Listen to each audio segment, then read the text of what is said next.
Is 95 a term of arithmetic progression -3 1 5 9 and so on. हमारे पास एक arithmetic progression है -3 1 5 9 और ये चल रहा है, और हमें ये फाइंड आउट करना है कि 95 जो है वो इसकी कोई टर्म है या नहीं है।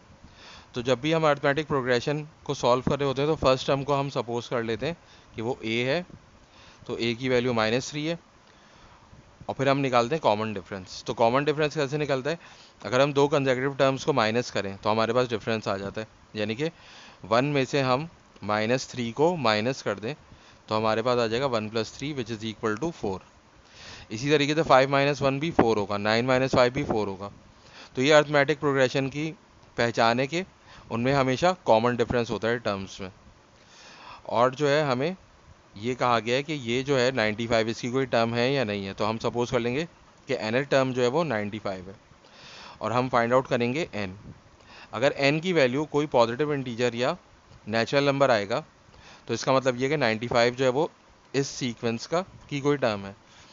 वरना जो है अगर n की वैल्यू डेसिमल में आएगी या फ्रैक्शन में आएगी तो इसका मतलब ये होगा कि 95 is not a term of this sequence. तो अब देखें हम क्या करेंगे।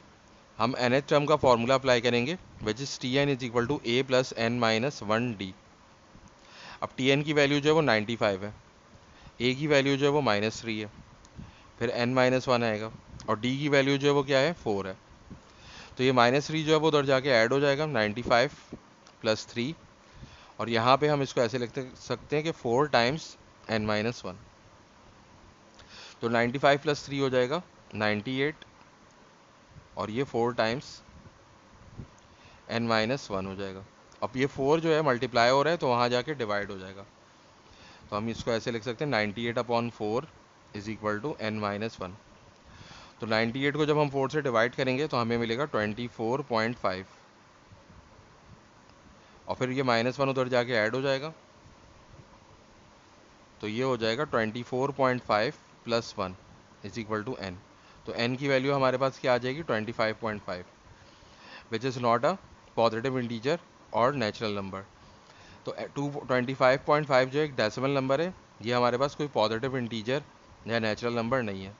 तो इसका मतलब ये हुआ कि 95 जो है, यहाँ पे जो हमें कहा गया था कि 95 जो है वो इस प्रोग्रेशन का टर्म है या नहीं है, तो इससे हमें ये पता चलता है कि 95 is not a term of the arithmetic progression -3 1 5 and 9।